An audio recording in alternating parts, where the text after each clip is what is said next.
Petri Wine brings you Basil Rathbone and Nigel Bruce in the new Adventures of Sherlock Holmes.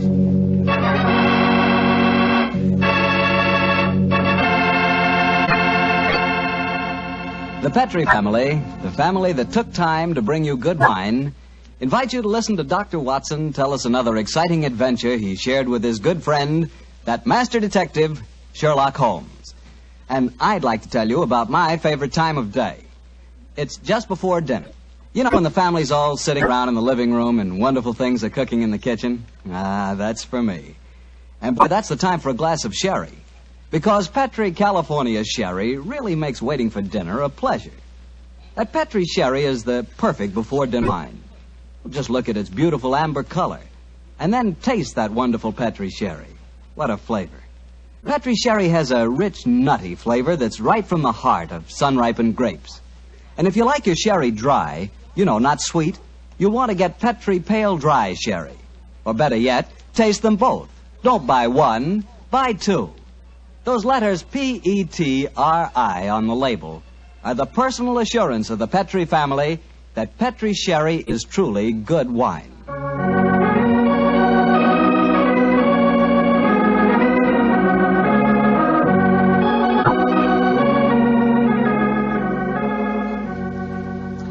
And now it's time to keep the weekly appointment with our good friend, Dr. Watson. How are you this evening, Doctor? I never felt better, thank you, Mr. Bartell. Draw up your usual chair and make yourself comfortable. Thanks. That's it. Oh, I see you've had the old tin dispatch box out again. I suppose you've been going through your notes on tonight's new Sherlock Holmes adventure? Yes, Mr. Bartell. I think you'll find it as pretty a little problem as we ever encountered. The story began in 1887. A very busy year for us, my boy. It was the same year that Holmes solved the case of the Amateur Mendicant Society, who held their meetings in a luxuriously furnished vault below a furniture warehouse. Oh, I remember that story, Doctor. And wasn't 87 the year you both escaped from death in the Paradol chamber? It was indeed. You've got a very good memory, Mr. Bartell. The story I'm going to tell you tonight topped off this unusually exciting year. It was late in October, and the equinoctial gales had set in with exceptional violence. All day the wind had howled and the rain had beaten against the windows of our Baker Street lodgings. Finally, it was nearly midnight, as far as I remember.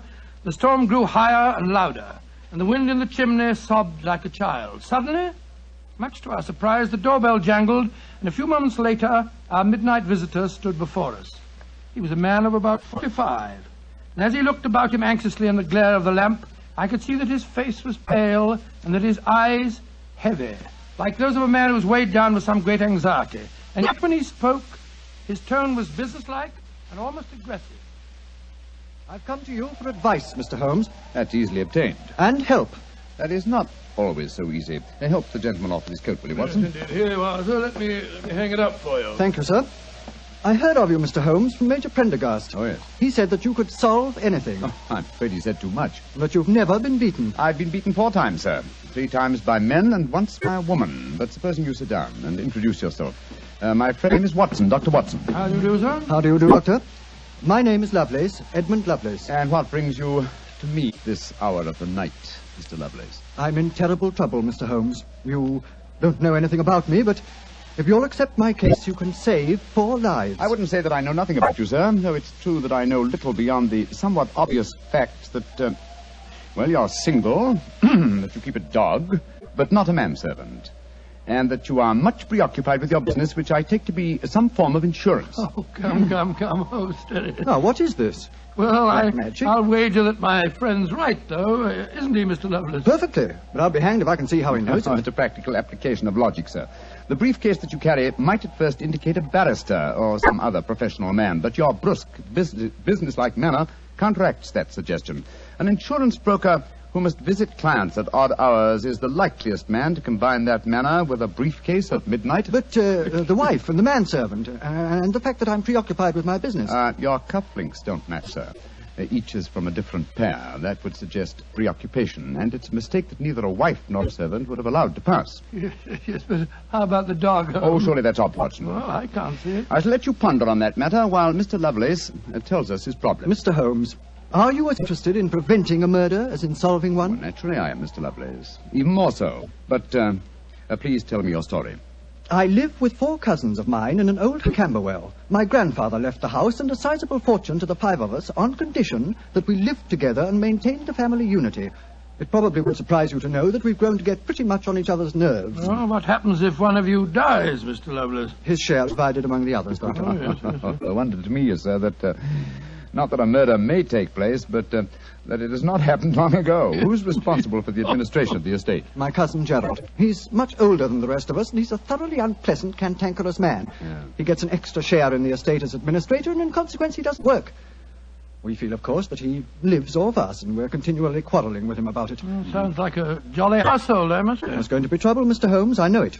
Gerald hates us, and he's jealous of our share in the estate. You spoke of preventing murder just now.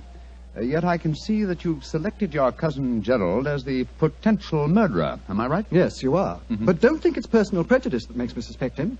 I have good reason for doing so. Oh, what reason? This evening, just before dinner, I helped Gerald off with his top coat and went to hang it up for him. As I did so, I heard a strange clink in one of his pockets. I slipped my hand inside it and found a hypodermic syringe and a small phial of liquid. I opened the phial and smelled it. Gentlemen, it reeked of bitter almonds. Bitter cyanide, eh? And what did you do? I thought of destroying it, but I realized that would put him on his guard, so I replaced it in his pocket. Of course, I warned the others, and we decided that I'd come to you. I had the most important client tonight, or I'd have been here earlier. Yes, it seems odd that you didn't come directly to Mr. Holmes as soon as you'd made the discovery, Mr. Lovelace. After all, if a potential murderer is walking about with a pocket full of cyanide, I should have thought that itself was more important than business. Well, Yes, I suppose it might seem so to you, Doctor. Now, that's a most interesting stick you carry, sir. May I examine it? Of course. Here. Oh, thank you. Now I see how you've deduced that Mr. Lovelace had a dog, Holmes. There are the marks of the dog's teeth on the stick. Yes, my dear Watson, but these marks under scrutiny give us even more specific information. He's a large dog. You've had him for some years, Mr. Lovelace, and he's now old and feeble. Well, you're perfectly right, but I'll be hanged if I can see how you can tell that from looking at a walking stick. This stick is covered with teeth marks, therefore it has been carried many times by the dog. Now, it's a heavy stick, so only a large dog could have carried it. And the teeth marks also indicate a large jaw. The older marks are deep sunk. Look here. The fresh ones, where the wood is not yet darkened, are shallow. Yes, it's obvious that the jaws are losing their strength. That's very clever of you, Mr. Holmes, but I don't see what it has to do with the case in hand. Oh, neither do I, Holmes, I must confess. No, surely it tells us that your story, Mr. Lovelace, may bear a less terrifying implication than you think. On the other hand, its implication may be even more terrifying. Oh, it's late at night. I feel that any further delay in this matter would be extremely dangerous. I suggest that you get a cab and come to your house in Camberwell at once.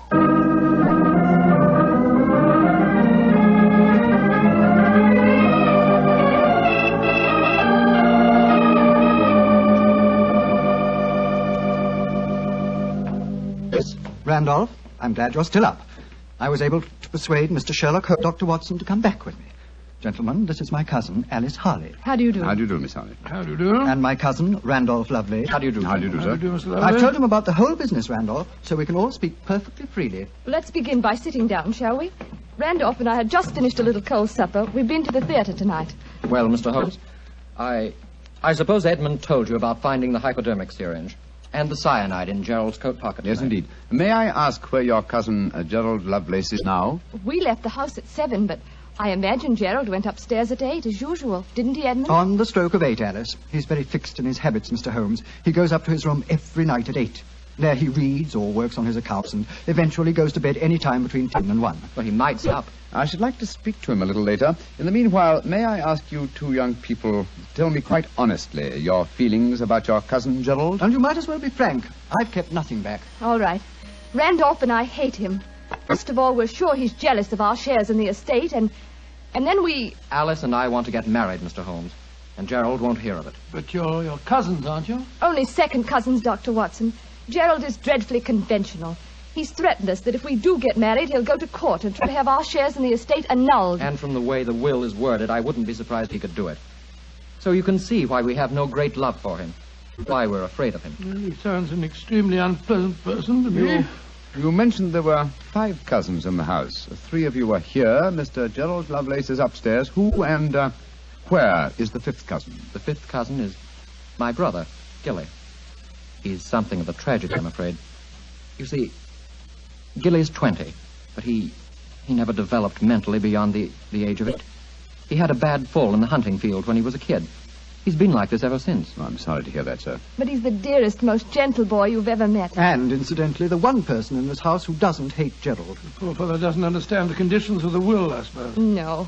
But if he did, I don't think it'd make any difference. I swear that Gilly loves every living thing, especially Gladstone. Gladstone is the name of his dog. His dog? Yes.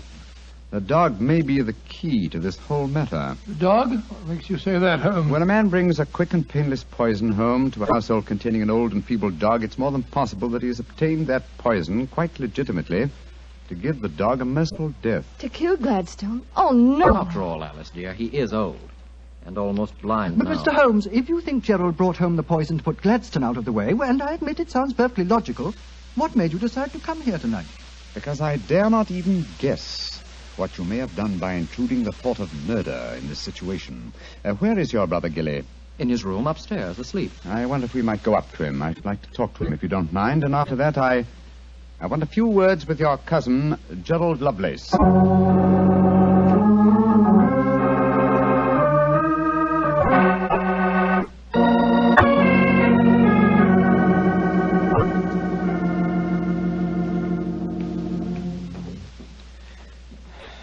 He's asleep, Mr. Holmes. Yes, with a dog in his arm.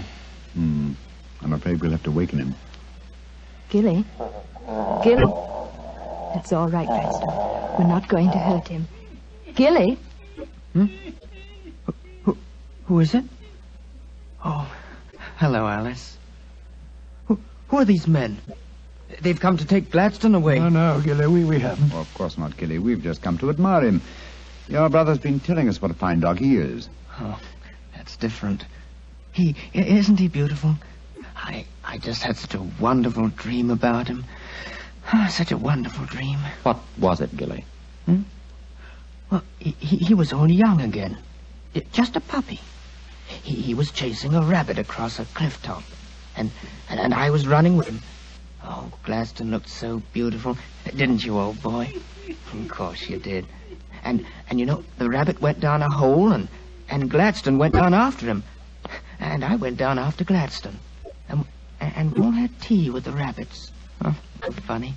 They all had little green hats on. Hats with feathers. I wanted Gladstone to try one on, but he wouldn't. So sleepy. Come on, Gladstone. Let's go back to the tea party. Okay. His world may be a great deal more pleasant than ours, Watson. That's what I'd like to think, Mr. Holmes. Now I'd like to have a few words with your cousin Gerald. His room's at the end of this corridor. I'm afraid Gilly wasn't much help to you, Mr. Holmes. On the contrary, young lady, he told me exactly what I wanted to know. Here we are. This is Gerald's room. There's no light under the door. He must have gone to sleep. And I'm afraid we must waken him, too. Must be a heavy sleeper. But he isn't. He's a remarkably light one. Come on, let's go in. Strike a match, will you, old fellow? Sure. The gas mantle's at the head of his bed, Dr. Watson. Yeah. Well, he's lying on the outside of his bed. He must be... There's blood on the pillow. Great Scott, Holmes. The back of his skull smashed in. He's been murdered. Oh, no! Horrible! Yes, Watson, but not for the blows on his head. Look here on the table by his bed. A hypodermic syringe and a broken file. Yes, a broken file. Reeking of bitter almonds. Poor devil. Well, I won't pretend I liked him. But what a ghastly way to die. All they that take the sword shall perish with the sword. So the scriptures say, Mr. Lovelace. The very suspicion of the killing has brought murder to pass. Well, it's too late to prevent it. Our job now is to find the killer and see that he's brought to justice.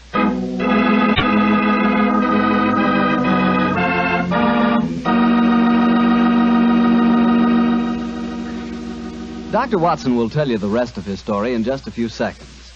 Just time enough for me to tell you that if there's one wine that's perfect for any occasion, it's Petri California Sherry. With a bottle of that rich, amber-colored Petri Sherry on hand, you can make that time before dinner a main event. And Petri Sherry is the perfect answer to the question of what to serve when company comes. Serve Petri sherry alone and let its full, wonderful flavor speak for itself, or serve Petri sherry with hors d'oeuvres or party sandwiches. And remember, you can serve Petri sherry proudly, because Petri is the proudest name in the history of American wine. Well, Dr. Watson, so you found Gerald Lovelace dead in one of the bedrooms of the house in Camberwell. What did you do? Send for the police? Not at once, Mr. Bartell. Sherlock Holmes persuaded the remainder of the household to give him the opportunity of examining the scene of the crime carefully before the police were sent for. And so, a few minutes before 1 o'clock that October night, Holmes and I stood alone in the room of death. The gas a little higher, will you, old chap? Right you are. You know, Holmes, I think you should have sent for the police right away. In a case like this, Watson, I prefer to be my own police. When I have spun the web, they may take the flies, but not before. What are the results of your medical examination, old chap? Well, it's exactly as you reconstructed it, Holmes. He was first beaten on the head with that poker lying on the floor. Then he had the full phial of cyanide injected into his left wrist. Can you estimate the time of death at all accurately? No, this room's confoundedly hot. He might have died any time from 1 to 5 hours ago. Yes. It's now 1 o'clock, and we know that he was alive at 8. Mr. Edmund Lovelace saw him leave for his room at that hour. Yes, if he was telling the truth. One thing we do know for a fact is that this man was murdered at the exact moment he was going to bed. He's wearing his nightgown and nightcap, but his bed has not been slept in. Well, isn't it possible that the murderer might have killed him shortly after 8 and then dressed him in his nightclothes to confuse us? No, my dear chap. You will notice that the hypodermic needle passed through the sleeve of his nightshirt. Here. Also, the nightcap is crushed and bloodstained from the blows of the poker. No, Gerald Lovelace had prepared for bed. Yes, with a glass of water on the night table and the prayer book and the watch. Yes, signs of a prosperous and meticulous man. Mm-hmm. Very fine gold watch and in excellent condition. Aha. There's the answer, Watson. What do you mean, there's the answer, Watson? I just wound this watch 1 turn, and then it was fully wound. That provides us with a time schedule for our murder. Come on. We'll send a servant for the police, and while they're on the way, if you'll call everyone together, I should like to put a few more questions to this family.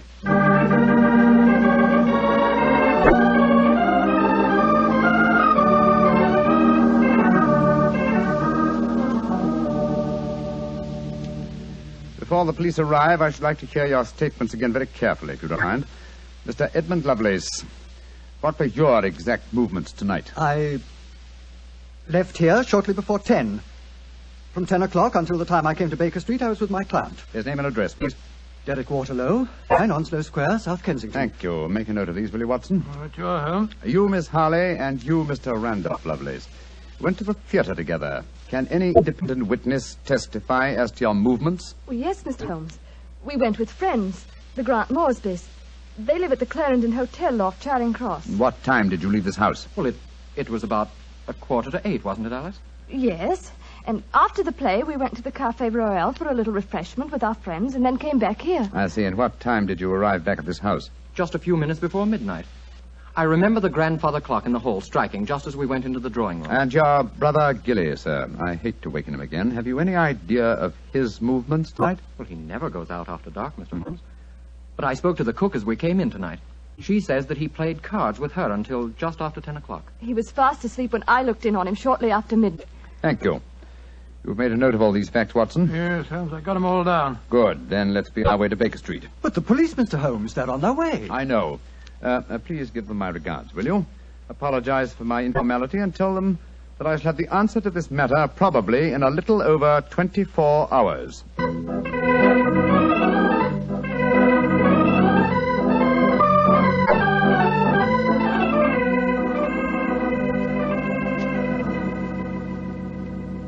Holmes, here it is well after midnight.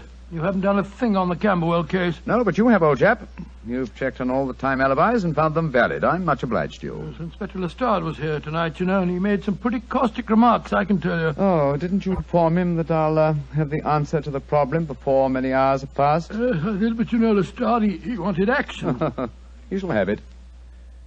Is the watch still running? Yes, there's another thing. What'll Lestrade say when he finds that you took the dead man's watch? I've no idea. Oh, why did you take it anyway? You sound sleepy, old chap. Yes, I am confoundedly sleepy. Why don't you go to bed? What are you going to do?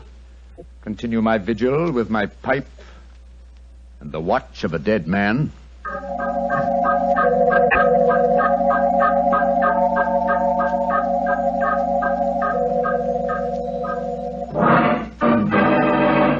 Watson, wake up! What time is it? 5 o'clock in the morning. Good Lord, what are you doing up at this hour? The watch has just stopped.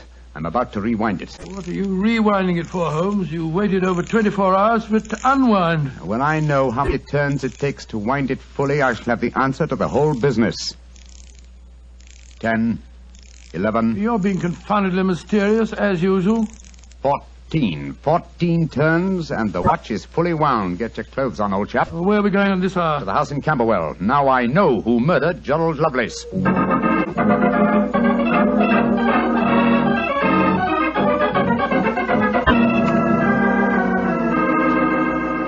Mr. Edmund Lovelace, I'm glad you let us in. Please take us up to your young cousin's room at once. Gilly? What do you want with him? I'll explain in a moment. Please take us up to him. Oh, of course, but what brings you here at this hour of the morning? Mr. Holmes knows who murdered your cousin. Well, I'm glad to hear it. It's more than the police seem to know. They were here half the night cross-examining us. Here we are. I don't think we'll bother to knock.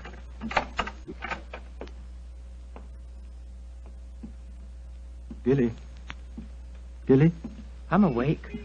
We heard you coming up the stairs, didn't we, Gladstone? It's the same man again. You're not going to take Gladstone away, are you? Please don't take him away. Don't worry, Gilly. We're not going to touch him. Oh, all right, then. Oh, Gilly, Yes, you really love that dog, don't you? of course I do. More than anything or anybody. I believe you'd even kill a man who tried to hurt Gladstone. Wouldn't you? Oh, yes, sir. I would. Gilly! No. Great Scott. Gilly, I don't think you'd really kill a man. I don't think you could. Couldn't I, though? How would you kill him? I'd hit him first. I'd take a poker and hit on the head so he couldn't fight back. And then I'd take the nasty needle he told me he was going to stick in Gladstone, and I'd fill it full of that water he showed me, and I'd stick it in him. That's what I'd do. Then he'd be dead. And he couldn't hurt my Gladstone anymore. Not ever. Let's leave him, shall we? Goodbye, Gilly. Pleasant dreams. Goodbye, sir. Good old Gladstone. You satisfied, sir? Yes. Poor Gilly. There's no doubt about it, of course. Can there be no one who described the murder to him, and yet he's just given an exact description of its method? What'll happen to him? They won't try him. No. A little pressure in the right places, and he'll be released to a private nursing home. I'll do everything I can, Mr. Lovelace. Thank you, Mr. Holmes. Thank you.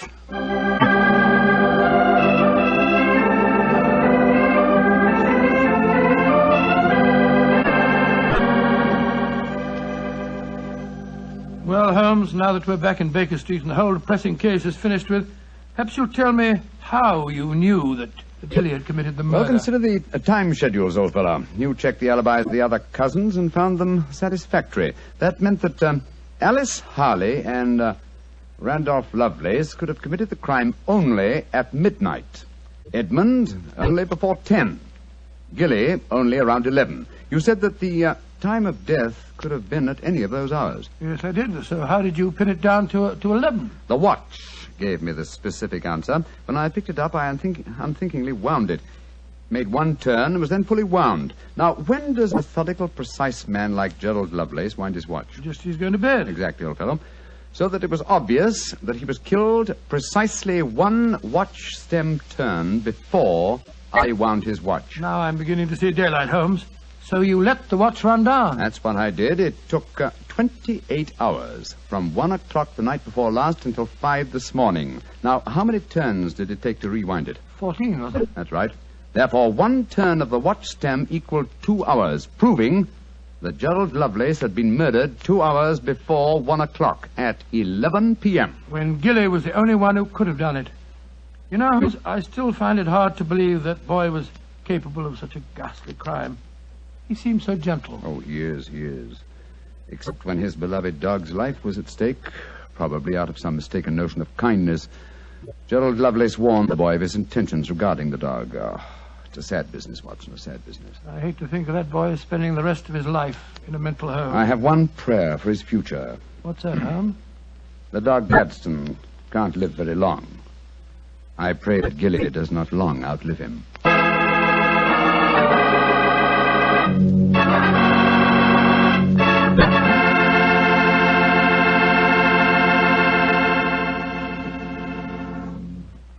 That was a remarkable bit of deduction on the part of Mr. Holmes. Yes, extremely clever, wasn't it? Of course, if I may say so, I was of some small help myself. Small help?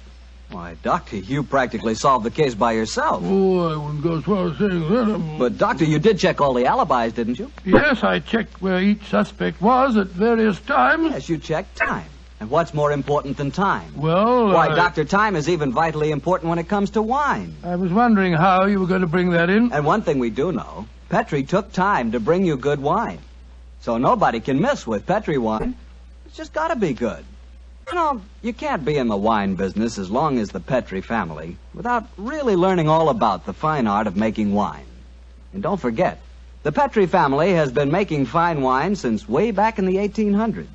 So, naturally, they've been able to hand on down, from father to son, the result of generations of experience at turning luscious, sun-ripened grapes into fragrant, delicious wine. No matter what type of wine you prefer, you'll like it more if it's a Petri wine, because Petri took time to bring you good wine. Well, Dr. Watson, what new Sherlock Holmes story do you plan to tell us next week? Well, now, next week, Mr. Bartell, I'm going to tell you a most unusual adventure that Holmes and I had when we were attending a performance at the Opera House in Rome. It concerns a famous singer who lost her voice, an understudy who was nearly lynched, and a murder that baffled the police. I call it The Adventure of the Terrifying Cat. Well, that's a story we've got to hear. Thank you, Mr. Bartell. And before you go, I want to talk to our friends about their war bonds. You know, during the war, the best investment we could find was the United States fund. And for my money, they're still a great investment. They're called United States Savings Bonds now, and only the name is changed. Savings bonds are sold in the same denominations and give you all the same advantages. And you can buy savings bonds at the same places, at your bank or your post office or through the payroll savings plan. So invest all you can in United States Savings Bonds, because you cannot find a better or a safer investment.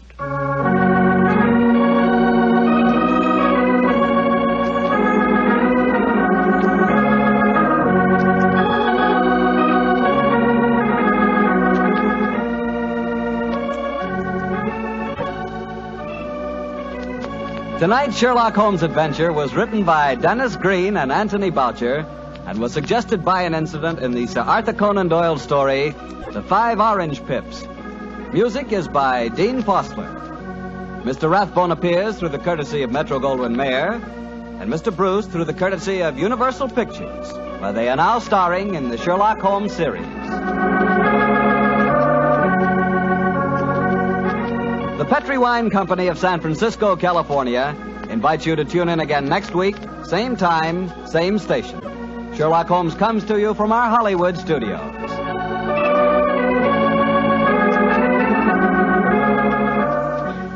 This is Harry Bartell saying good night for the Petri family. Listen every Monday on most of these same stations, clock to Michael Shayne, followed immediately by Sherlock Holmes. This is the Mutual Broadcasting System.